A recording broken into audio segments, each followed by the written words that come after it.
Okay, we have the coach ready, and he has a couple of remarks. Oh, that was a quick introduction. Thank you.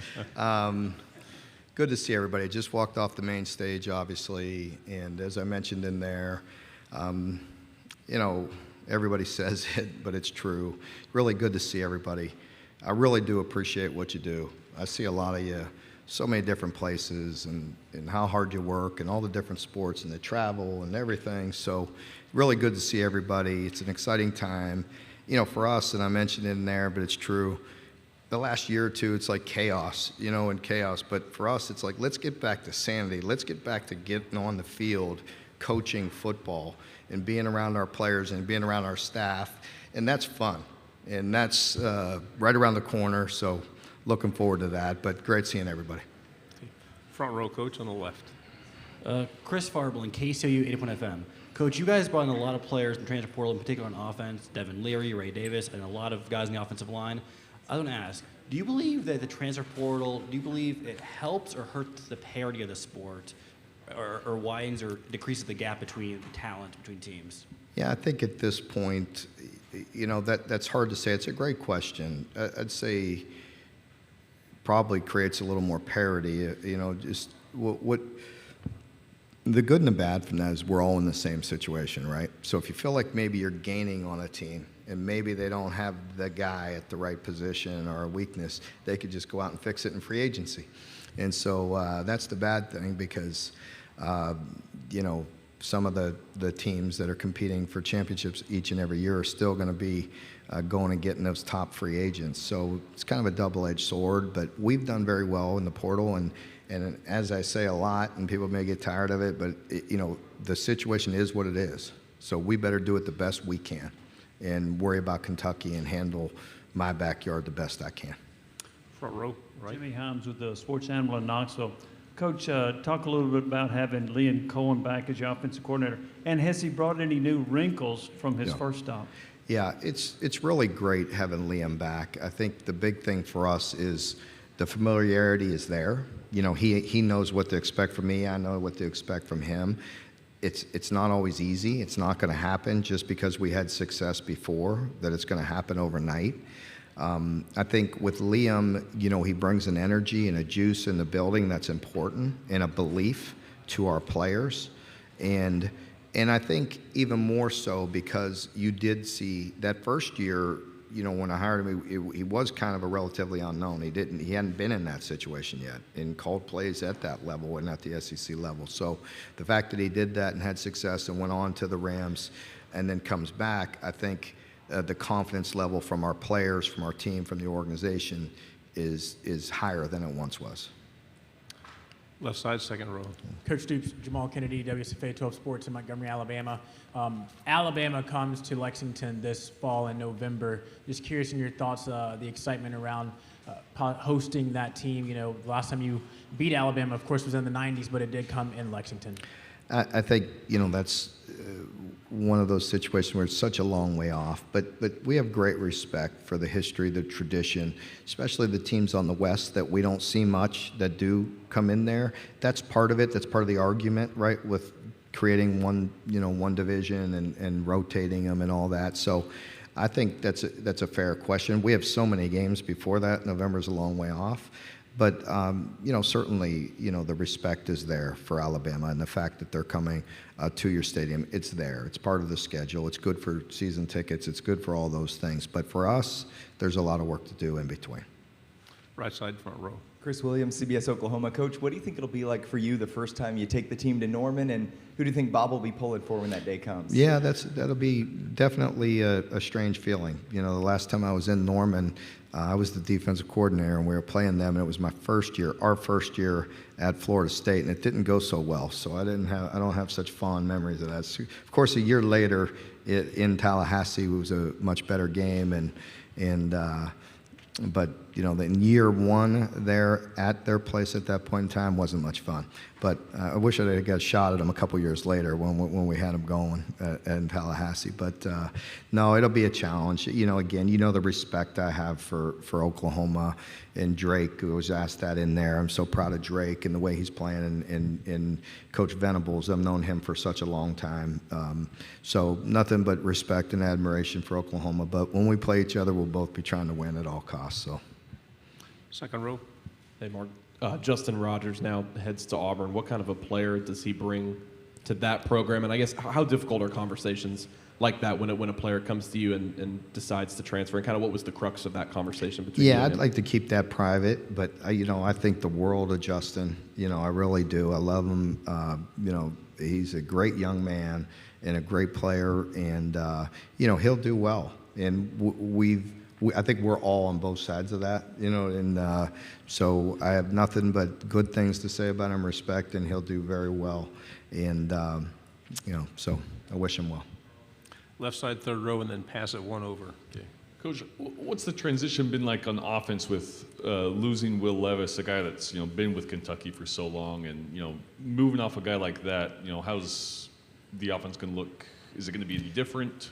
Well, it'll be different. We have a new coordinator. I think the big thing, with Will, you always hate to see a great, a pro, a guy that's that talented move on. But as I always say, no matter who it is, you're just excited for the next guy, the next opportunity, who's going to step up and what's he going to do. But we have a new system, so things will look different, and we have a lot of confidence in Devin. Third row. Coach Nick Brooks, WTY in Dothan. Last year, you referred to John Summerall as a home run hire for the Troy Trojans. Have you kept up with their season last year? I know they went 12-2. I was right, right? Have you had any conversation with Coach Summerall since then, and what was that conversation like? Yeah, I keep in touch with John and was asked about it in the other room as well. But no, just very proud of John and think the world of him. He's a great coach, and I was asked about it in there about him and some other defensive coaches that I've hired, with knowing that they were coming in as a position coach, but ultimately going to be a coordinator or a head coach. In his case, he went right to being a head coach and doing it well. So I knew you had a great one in that hire, and he's doing great things, and nothing but happy for him. Front row on the right. Mark, what's impressed you most about Devin Leary? I think just his work ethic, his attitude. You saw the talent on film. You knew what you were getting. A very good football player, but I just really like him as a young man. The way that he's coming in, trying to earn his way, earn the players' respect, coaches' respect. Some guys come in and it's just nice to see him kind of finding his voice, finding that leadership role, and kind of commanding that through time. Doesn't just happen overnight. And, I think he just wants to put his head down and lead and be a great quarterback and lead that offense and help us win football games. Athletically, do you see similarities between him and Will Levis? I do.